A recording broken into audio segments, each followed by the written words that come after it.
우리가 히브리서 11장을 통해서 계속 믿음에 대한 말씀을 나누고 있습니다.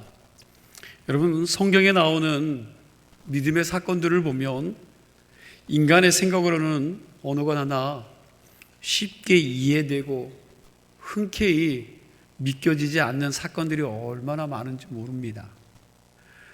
하나님이 말씀 하나로 천지를 창조하셨다고 하는데 이걸 상식적으로, 이성적으로 어떻게 설명할 수가 있습니까? 여러분들은 이걸 쉽게 이해하고 믿을 수가 있습니까? 그러나 성경은 분명히 하나님이 말씀으로 천지를 창조하셨다는 선언으로 못을 받고 시작하고 있다는 것입니다. 또 모세가 하나님께서 명령하신 명령대로, 말씀대로 지팡이를 손에 들고 바다를 향해 위로 내밀었더니 뭐가 갈라졌어요? 홍해 바다가 갈라져 이스라엘 백성들이 갈라진 그 바닷길을 육지를 걷는 것처럼 걸어서 그 홍해를 건넜다고 하는데 이게 상식적으로 이해가 되는 말입니까? 그리고 엄청나게 튼튼하게 지은 성, 그 성벽 위로 오늘날 말하면 탱크가 두 대가 겹쳐서 엇갈려서 왔다 갔다 해도 끄떡 없을 그 여리고 성이 이스라엘 백성들이 하루에 한 바퀴씩 돌고 마지막 일곱째 날에는 7바퀴를 돌고 나팔을 불면서 동시에 그 이스라엘 백성들이 소리를 지른다고 무너졌다고 하는데, 여러분, 이게 얼마나 소설 같은 이야기입니까? 신약 성경을 보면 이거보다도 더한 이야기가 나옵니다. 소경이 눈을 뜨고 안진뱅이가 일어서고 죽은 자가 살아나고 예수님께서 물 위를 걸었다는 이야기도 나오고, 그리고 보리떡 5개와 물고기 2마리로 몇 명을 먹여요? 5,000명을 먹이고 얼마나 남습니까? 12광주가 남았다고 하는데 이게 인간적으로, 상식적으로 이해할 수 없는 이야기들이라는 거예요. 이런 이야기들은 다 믿기 어려운 내용들입니다. 인간의 사고와 이성으로 도무지 이해할 수 없는, 말도 안 되는 이야기들입니다. 그래서 수많은 사람들이 성경 이야기를 신화에서나 나올 법한 이야기다 하면서 예수 믿기를, 교회에 나오기를 꺼려 한다는 거예요. 그러나 믿어지지 않던 이 모든 것들이 어느 날 성령의 조명하심을 받아 밝히 알아지게 되면 어때요? 이게 믿어지는 것입니다. 도무지 믿어지지 않던 것들이 성령의 도우심으로 신앙의 눈이 떠지면 믿어지더라는 거예요. 하나님을 믿게 되더라는 것입니다. 하나님의 말씀으로 세상을 창조하셨다는 사실이 믿어지고 예수님이 하나님이 보낸 아들이라는 사실이 믿어집니다.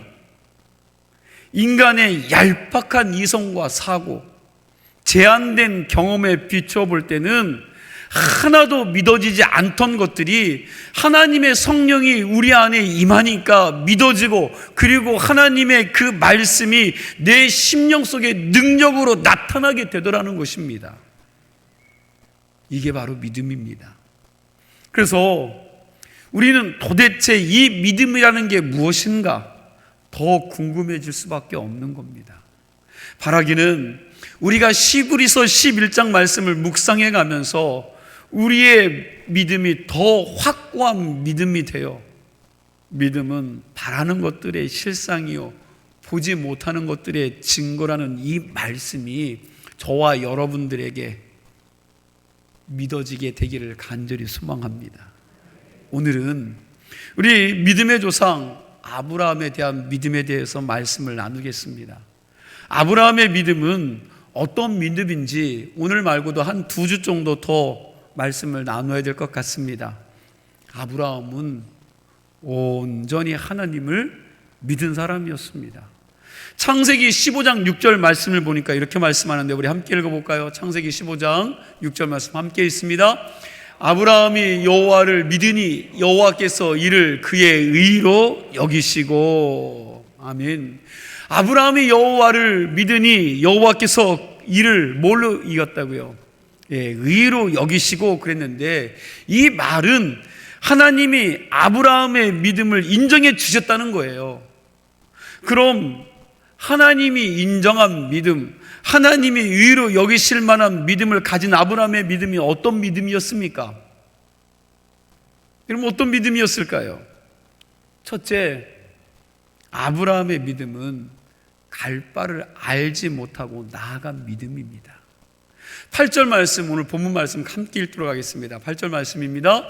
믿음으로 아브라함은 부르심을 받았을 때에 순종하여 장래 유업으로 받을 땅에 나아갈새 갈 바를 알지 못하고 나아갔으며. 자, 뭐라고요? 갈 바를 알지 못하고 나아갔으며. 아브라함은 어디로 가는지도 모르고 목적지도 모르고 하나님의 명령을 듣고 그냥 나아갔습니다. 하나님의 명령을 따라 자신이 어디로 가는지 모르고 길을 떠난 것입니다. 황금의 눈이 멀었다거나 사랑하는 사람이 거기 어딘가에 있다거나 자신의 야망을 펼치기 위해서 길을 나섰다면 혹 설득력이 있을지 모르지만 보이지 않는 하나님의 명령을 듣고 갈 곳도 모르는데 길을 떠난다? 너무 무모해 보이지 않습니까? 왠지 말려야 될 것 같습니다. 그러나 아브라함은 여행의 이유도 목적도 가야 할 이유도 모른 채 하나님 말씀 앞에 그냥 순종하고 따라 나선 것입니다. 아브라함이 이렇게 할 수 있었던 것은 하나님의 인격과 하나님의 능력과 그리고 자기를 향하신 하나님의 선한 계획을 믿었기 때문인 줄로 믿으시기 바랍니다. 아브라함은 이 여행이 좋은 여행이 될 가능성이나 타당성이나 주위 환경이나 자신의 처지나 능력 같은 것을 계산하지도 않고 따지지도 않았다는 거예요.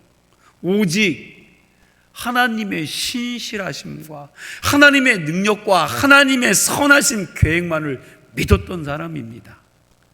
이것을 가르쳐서 갈 바를 알지 못하고 나아간 믿음이다라고 이야기를 합니다. 이 말을 좀 더 쉽게 표현하면 믿음의 대상에 대한 전적인 신뢰라고 할 수 있습니다. 다시요, 믿음의 대상에 대한 전적인 신뢰라고 말할 수 있어요. 이건 프로젝트의 가능성을 따진 것이 아니라 그걸 계획하시고 진행하시는 그분의 전지전능하심과 나를 향한 그분의 좋은 계획을 믿은 것입니다. 우리가 수년간 생각해 보세요. 어떤 리더와 함께 일을 했다고 생각해 보세요. 여러분들이 직장 생활하는데 정말 좋은 사장님을 만나고 좋은 리더를 만났다고 생각해 보세요. 그분이 생각하고 진행하는 모든 프로젝트는 항상 성공적이었습니다. 실패한 적이 없어요. 그리고 그분의 계획과 말과 행동은 언제나 신실해서 한 번도 어김이 없습니다. 쭉 같이 일해보니까 모든 게 신실하는 거예요. 말하는 거, 행동하는 거, 살아가는 삶이 여러분 정말 흠이 없을 정도로, 어김이 없을 정도로 한 번도 그런 것들을 못 본 거지요. 그렇다면 그분이 다른 프로젝트를, 여러분 다른 사업을 진행할 때에 여러분들은 프로젝트의 내용이 어떠한가를 따지기 전에 이렇게 말할 수도 있을 것입니다. 그 사장님이 하시는 거면, 그분이 하는 거면, 그 장로님이 하시는 거면, 그 권사님이 하시는 거면, 그 일이라면 보지 않고도 믿을 수 있어. 그분이 하시는 거라면 난 무조건 오케이야. 무한한 신뢰를 보내는 겁니다. 왜? 그분이 어떤 분인지를 알기 때문에 그렇습니다. 그 사람이 어떤 사람인지를 알기 때문에, 그 사람이 어떻게 살아왔고 어떤 행동들을 보였고 어떤 일들을 보였기 때문에 그 사람을 무한 신뢰할 수 있다는 거죠. 여러분, 이 말씀은 다음 주에 설교할 것인데, 사도 바울은 로마서 4장 18절 이하에 아브라함의 믿음에 대해서 이렇게 정리를 했습니다. 우리 함께 말씀을 함께 읽도록 하겠습니다. 아브라함이 바랄 수 없는 중에 바라고 믿었으니 이는 내 후손이 이 같으리라 하신 말씀대로 많은 민족의 조상이 되게 하려 하심이라. 그가 100세나 되어 자기 몸이 죽은 것 같고 사라의 터가 죽은 것 같음을 알고도 믿음이 약하여지지 아니하고 믿음이 없어 하나님의 약속을 의심하지 않고 믿음으로 견고하여져서 하나님께 영광을 돌리며 약속하신 그것을 또한 능히 이루실 줄을 확신하였으니. 아멘. 여러분, 이 말씀에 보면 아브라함의 믿음이 세 가지가 강조되어져 있음을 봅니다. 첫째는 바랄 수 없는 중에 바라는 믿음이요. 환경은 너무나도 절망적이고 희망의 빛이 조금도 없습니다. 아주 캄캄합니다. 그럼에도 불구하고 아브라함은 절망하지 않는 거예요. 절망하지 않습니다. 이게 바랄 수 없는 중에 바라는 것입니다. 소망이 없는 중에 소망을 한 것입니다. 이게 누구의 믿음이라고요? 네, 아브라함의 믿음이라는 것입니다. 두 번째 믿음은 자기 몸이 죽은 것 같음을 알고도 약해졌습니까? 강해졌습니까? 네, 약해지지 않았다는 거예요. 약해지지 않은 믿음입니다. 나이가 100살이 된 할아버지와 90세인 할머니가 어떻게 아이를 낳을 수 있겠습니까? 이미 경수가 끊겼다라고 성경은 이야기합니다. 아기를 낳을 수 있다는 가정하에서 100살의 할아버지와 90세의 할머니의 몸은 죽은 시체와 다름이 없습니다. 그럼에도 불구하고 아브라함은 자신의 몸이 죽은 것 같음을 알고도 믿음이 약해졌어요? 안 약해졌어요? 예, 믿음이 약해지지 않았다고 성경은 기록하고 있습니다. 아브라함은 내 육체의 한계보다 하나님의 말씀을 더 신뢰한 줄로 믿으시기 바랍니다. 세 번째로, 아브라함은 하나님이 약속하신 것은 능히 이루신다는 확신을 가진 믿음이었다라는 거예요. 그러나 여러분, 그러니까 아브라함은 자신의 환경과 조건과 능력을 뛰어넘어서 전능하신 하나님이 한번 약속하신 것은 반드시 이루실 것이라는 확신이 있었다고 사도 바울은 말씀하고 있습니다. 이걸 쉽게 표현하면 이런 겁니다. 아브라함의 믿음, 그리고 성경적 믿음은 캄캄한 절망 속에서도 희망의 빛이 보이는 것입니다. 성경적 믿음은 자신의 처지나 능력을 뛰어넘습니다. 성경적 믿음을 가진 사람은 오직 전능하신 하나님 약속에 모든 것을 다 걸어놓고 살아가는 사람입니다. 오직 그 약속만 든든히 붙잡습니다. 이 약속을 믿음으로 붙잡는 사람은 어떤 시련과 어려움이 있더라도 흔들리지 않는다라는 거예요. 왜냐하면 하나님의 약속을 자기 심령에다가 믿음으로 단단하게 공구리 쳤기에, 그리고 그 약속을 하신 하나님이 틀림없는 약속을 지키시는 분이라는 사실을 믿기 때문입니다. 이런 성경적 믿음의 또 다른 대표주자인 욥이요. 욥은 자신의 인생에 있어서 가장 처절한 순간에, 가장 비참한 순간에 이런 고백을 했습니다. 내가 가는 길을 오직 누가 아세요? 하나님이 아시나니. 그가 아시나니 그가 나를 단련하신 후에 내가 정금같이 나오리라. 이 말씀을 풀어서 말하면 이런 말씀이죠. 나의 인생길 지금 나도 어디로 가는지 잘 모르겠습니다. 하지만 그분이 잘 알고 계십니다. 그 하나님이 나를 훈련시킨 다음에 나는 정금처럼 빛나는 인생으로 다시 나올 것입니다. 여러분, 이게 욥의 고백이에요. 욥의 고백.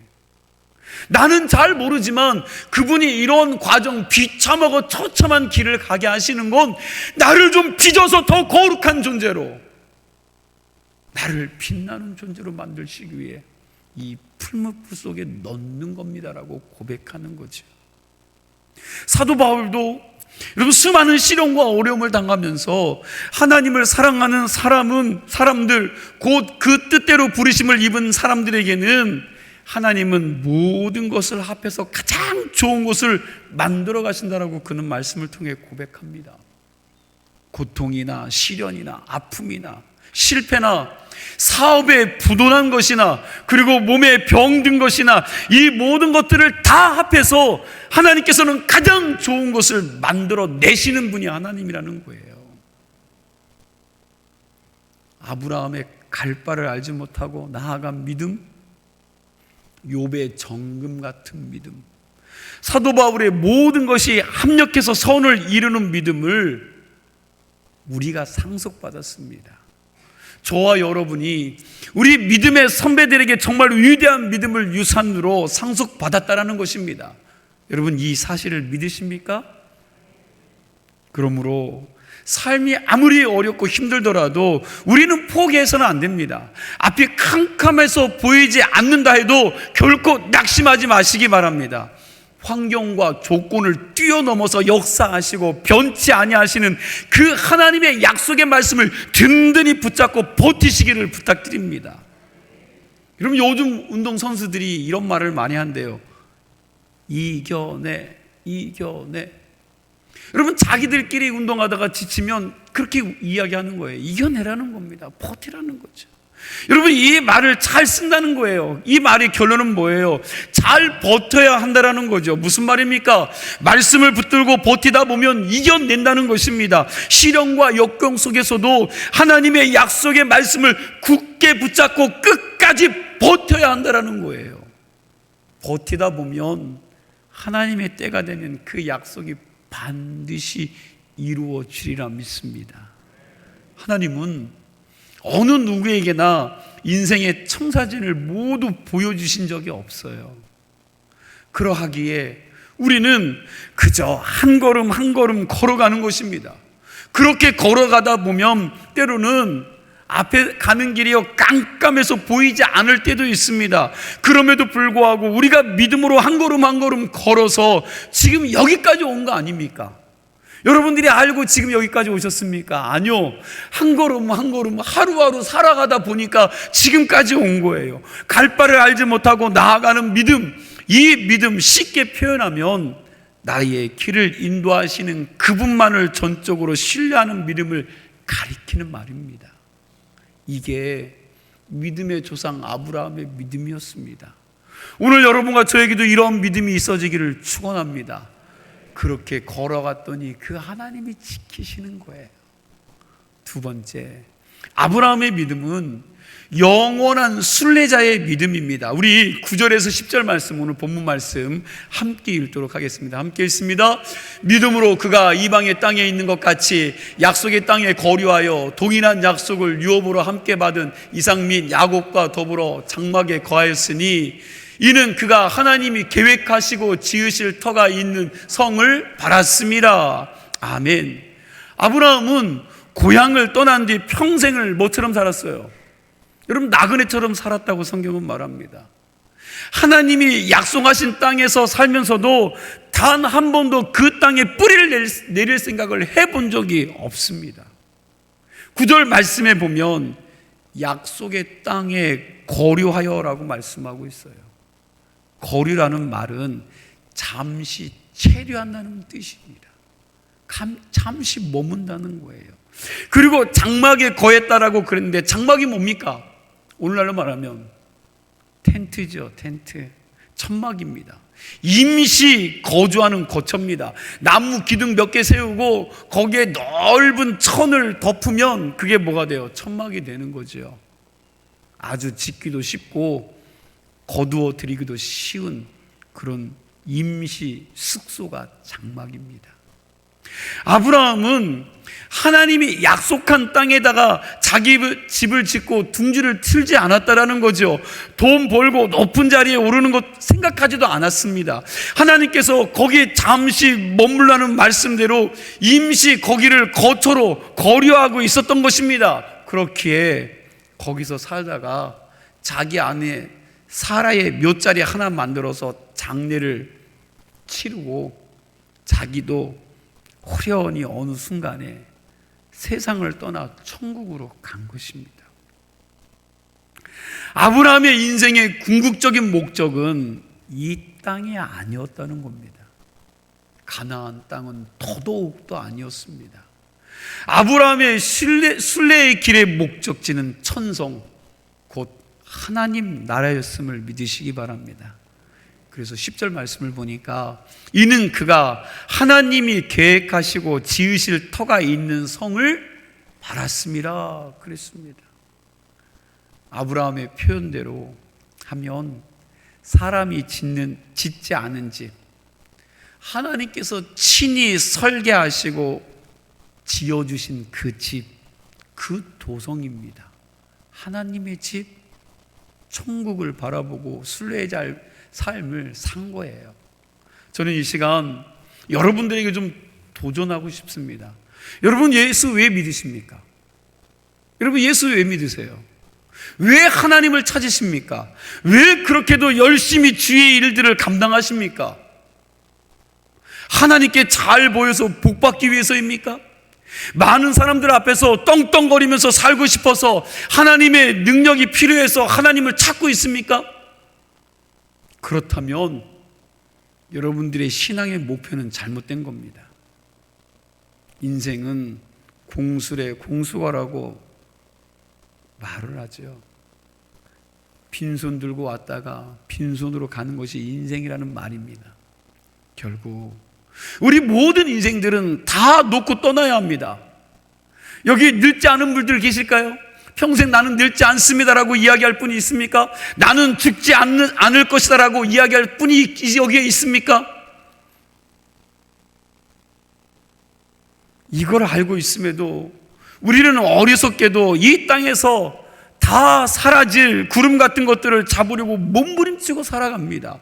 그렇게 몸부림치면서 서로에게 상처를 주고 상처를 입히고 상처를 받고 살아가고 있다는 겁니다. 다 없어질 것인데 결국은 아무것도 가져갈 것이 없음에도 불구하고 그거 하나 취해보려고, 그거 하나 쥐어보려고, 그거 하나 가져보려고 서로에게 엄청난 아픔을 주고 또한 자기 자신도 상처를 받고 살아가고 있다는 거예요. 우리가 정말 신앙의 초점을 바로잡아야 합니다. 여러분, 믿음의 목적을 분명하게 하시기 바랍니다. 예수님은 우리로 하여금 돈 몇 푼 더 벌게 하려고, 우리의 생명 몇 년 더 연장해서 살도록 하기 위해서 당신의 생명을 기꺼이 희생하시면서 십자가에서 죽으신 것이 아니라는 겁니다. 예수님은 인생들이 찰나적인 삶에 뛰어넘어서 영원한 가치를 찾아가며 살도록 하기 위해서 이 땅에 오셔서 십자가를 지시고 죽으신 것입니다. 인생들이 이 땅에 썩어질 것을 추구하면서 사는 것이 아니라 영원히 변치 않을 하늘의 영광을 바라보면서 살도록 하기 위해서 십자가에 죽으셨다는 거예요. 이 땅에 보내심을 받아 하나님의 뜻대로 사명을 이루신 예수님처럼 사는 동안 내게 맡겨진 소명을 이루면서 하나님께 영광을 돌리며 살라고 우리를 이 땅에 보내신 줄로 믿습니다. 우리 크리스찬들은 소망을 이 땅에 두고 살아가는 사람들이 아닙니다. 그러므로 소망을 이 땅에 두지 마시기를 바랍니다. 골로새서 3장 1절 이하의 말씀을 보겠습니다. 1절부터 우리 3절까지 말씀 함께 봅니다. 그러므로 너희가 그리스도와 함께 다시 살리심을 받았으면 위의 것을 찾으라. 거기는 그리스도께서 하나님 우편에 앉아 계시느니라. 위의 것을 생각하고 땅의 것을 생각하지 말라.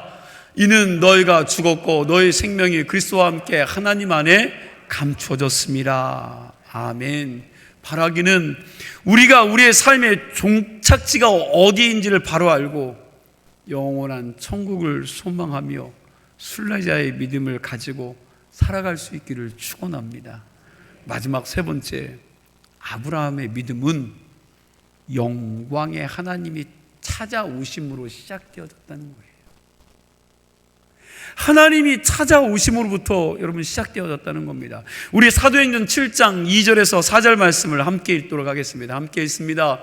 스데반이 이르되 여러분 부형들이여 들으소서. 우리 조상 아브라함이 하란에 있기 전 메소포타미아에 있을 때에 영광의 하나님이 그에게 보여 이르시되 내 고향과 친척을 떠나 내가 네게 보일 땅으로 가라 하시니. 뭐라고요? 4절도 한 번 더 보여주세요. 함께 있습니다. 아브라함이 갈대아 사람의 땅을 떠나 하란에 거하다가 그의 아버지가 죽음에 하나님이 그를 거기서 너희 지금 사는 이 땅으로 옮기셨느니라. 아멘. 아브라함이 자기 고향 갈대아 우리에 여러분 살던 때였습니다. 거기는 온갖 우상들이 있는 곳이죠. 이때 아브라함은 하나님 여호와를 알지 못하고 세속적이었습니다. 세상적이었습니다. 자기 방법대로 살았습니다. 하나님에 대한 관심이 전혀 없었습니다. 그런데 거룩하신 하나님께서 그의 삶을 살고 있는 그런 삶을 살아가고 있는 아브라함에게 먼저 찾아가셔서 만나주시고 말씀하셨다라는 거예요. 로마서 5장 8절도 보니까 우리가 아직 죄인 되었을 때 그리스도께서 우리를 위하여 죽으심으로 하나님께서 우리에 대한 자기의 사랑을 뭐 했다고요? 확증하셨느니라. 우리가 예수를 잘 믿었을 때, 하나님 앞에 충성스럽게 살았을 때 예수님이 죽으신 게 아니라는 겁니다. 내가 하나님을 알지 못하고 죄를 먹고 마시며 살던 시절에 하나님이 당신의 하나밖에 없는 외아들 예수 그리스도를 죽이셔서 우리를 당신이 얼마나 사랑하시는지를 증명해 내셨다는 거예요. 사도 요한이 이렇게 고백을 했습니다. 사랑은 여기 있으니 우리가 하나님을 사랑한 것이 아니요 하나님이 우리를 사랑하사 우리 죄를 속하기 위하여 화목제물로 그 아들을 보내셨습니다. 아멘. 우리가 하나님을 택한 것이 아닙니다. 하나님이 우리를 먼저 택하셨습니다. 우리가 하나님을 사랑한 것이 아닙니다. 하나님이 먼저 여러분과 저를 사랑하신 줄로 믿으시기 바랍니다. 기독교 신앙은 영광의 하나님이 우리를 먼저 찾아와 주셔서 우리를 만나 주심으로 시작된 것입니다. 신앙의 주도권이 우리에게 있지 않다라는 거예요. 나는 내가 교회에 나와서 스스로 예수 믿었다고 주장할지 모르지만 하나님은 주변에 있는 내 친구들이나 부모들이나 자녀들이나 먼저 믿은 믿음의 신앙인들을 통하여 그리고 환경을 통하여 나의 마음을 이미 두들기고 계셨던 것입니다. 이미 오래전부터 하나님이 나를 지명하시고 때가 돼서 불러내셨다라는 사실이에요. 믿으십니까? 그래서 에베소서 2장 8절 말씀을 보니까 이렇게 말씀하죠. 우리 함께 있습니다. 너희는 그 은혜에 의하여 믿음으로 말미암아 구원을 받았으니 이것은 너희에게서 난 것이 아니요. 뭐라고요? 하나님의 선물이라. 믿음도 그렇고 구원도 철저히 하나님이 주신 선물이라는 것입니다. 그러므로 여러분, 영광의 하나님을 위하여 우리가 먼저 위대한 계획을 세울 필요가 없습니다. 기도할 때도 나에게 큰 믿음을 주시옵소서, 기적의 역사가 나타나게 하옵소서, 여러분 그렇게 기도하기보다 먼저 영광의 하나님을 만나기를 갈망하시기를 간절히 축원합니다. 주님 나를 만나 주시옵소서. 여러분 이게 먼저라는 거예요. 가장 중요한 것은 그분을 만나는 것이고 그분의 뜻을 깨닫게 되는 것입니다. 부자가 되고 능력 있는 사람이 되고 역사 이게 아니라 먼저 하나님이 믿어줘야죠. 하나님이 먼저 만나주셔야 된다는 겁니다. 우리가 전지전능하시고 영광스러운 그분을 뵙기만 한다면 여러분과 저는 변화되게 돼 있어요. 만나지 못하기 때문에 안 변한 거예요. 착각하고 사는 겁니다. 그리고 그분의 영광을 본 사람은 세상의 영광이 아무것도 아니라는 것을 알 것입니다. 그런데 우리는 어때요? 그분을 만나본 적이 없으니 세상 먹을 거, 마실 거, 쓸 거 온통 그거에 관심이 가고 그거에 매여서 살 수밖에 없는 거죠. 성경은 분명해요. 그분의 영광을 본 사람은 세상 영광 아무리 많은 것 같아 줘도 그거에 빠지지 않고 그거에 넘어가지 않습니다. 지난주 유튜브 CTS 내가 매일 기쁘게 하라는 그 특집 방송을 제가 보았는데 거기에 홍수환 장로와 홍숙철 목사 가정에 나와서 간증하는 걸 들었습니다. 홍숙철 목사는 예빛교회를 개척해서 담임 목사로 있고 형 홍수환 씨가 그 교회의 장로입니다. 홍수철 목사가 제일 잘 나갈 때 그가 가수를 그만두고 연예인 생활을 여러분 그만두었습니다. 그만두고 뭘 했을까요? 여러분 신학을 시작했더라고요. 그의 히트곡 철없는 사랑이라는 노래가 엄청나게 히트쳤을 때에 가장 히트쳤을 때에 그가 가수를 그만두었어요. 연예인 생활을 그만둔 것입니다. 어떻게 그렇게 할 수 있었느냐고 사회자가 물으니까 그분이 하시는 말이 자신이 하나님을 만나고 예수님께서 날 위해 십자가에 못 박혀 죽으셨다는 사실이 성령의 감동으로 깨닫게 되다 보니 하나님의 세계를 발견하고 보니 세상의 영광과 인기라는 것이 그냥 덧없는 것이라는 거예요. 덧없이 보였다라는 겁니다. 사도 바울이 말한 배설물처럼 보였다라는 것입니다. 그래서 가장 인기의 절정에 있을 때 아무런 미련 없이 내려놓고 신학하고 자기가 목사가 되었다라고 말을 합니다. 홍수철 목사가 이렇게 할 수 있었던 것은 뭘 보았기 때문에? 하나님의 영광을 보았기 때문에. 하나님의 영광을 본 사람은 나를 주장하지 않아요. 나를 내세우지 않습니다. 다 포기하는 거죠. 사도 바울은 그 영광을 보았기에 자기가 가지고 있었던 그 모든 것들을 다 배설물로 여겼다는 것입니다. 제자들도 그 주님 만나서 하나님의 영광을 보니까 그물을 버리고 자기의 일터를 떠나 사명의 길에 들어서게 된 것입니다. 지금도 하나님을 만나서 하나님의 영광을 본 사람들은 과감하게 자기가 가지고 있는 모든 것들을 포기하고 그분이 원하시는 길을 가는 거예요. 내 삶을 살아내는 게 아닙니다. 내 길을 가는 게 아니라 하나님이 요구하시는 것이 무엇인지, 주님 기뻐하시는 것이 무엇인지, 내 인생에서 그분이 정말로 나에게 원하는 것이 무엇인지를 기억하면서 그 길로 들어서는 인생입니다.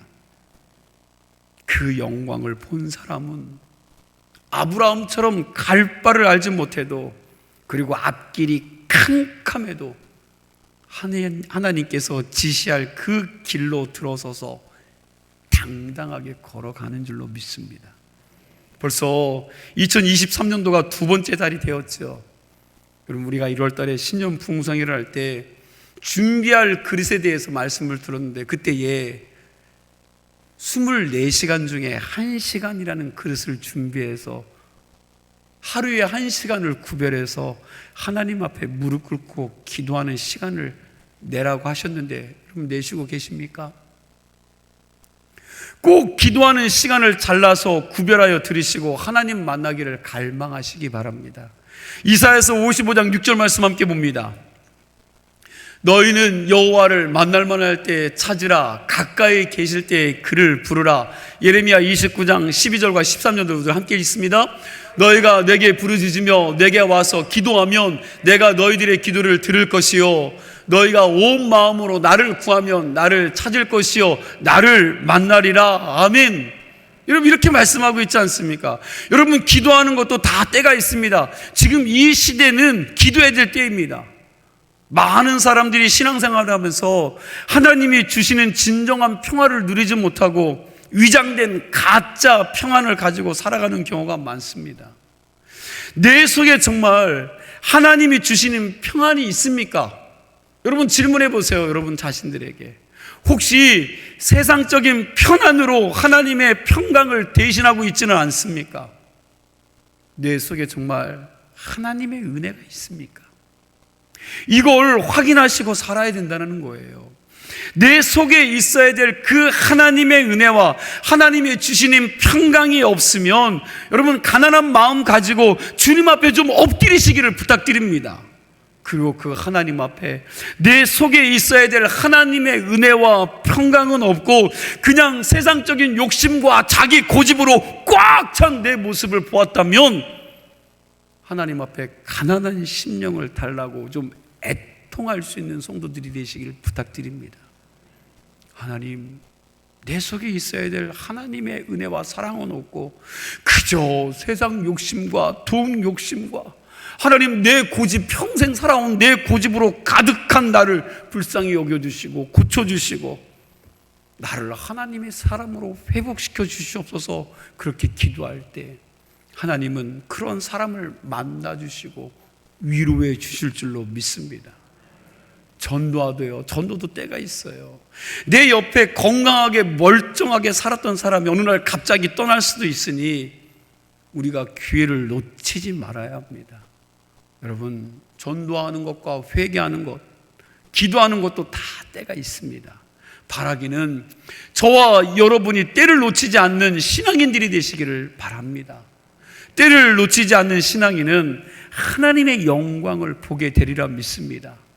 우리 인생의 나치판인 방향을 이끄는 하나님의 말씀, 여러분 그 말씀에 붙잡혀 사셔야 돼요. 우리 믿음의 조상 아브라함이 갈 바를 알지 못하고 하나님이 지시할 땅으로 갔습니다. 그리고 나그네 인생길을 살면서 이 땅에 소망을 두고 산 것이 아니라 궁극적으로 우리가 가야 할 영원한 본향 하나님 나라를 소망하며 그가 순례자의 삶을 살았음을 기억하시고, 또한 아브라함이 이런 믿음으로 살 수 있었던 것은 하나님이 먼저 찾아와 주셨기 때문인 줄로 믿습니다. 오늘 이 시간 아브라함을 찾아오셨던 그 하나님의 은혜가 여러분들 모두에게 임하여지기를 축복합니다.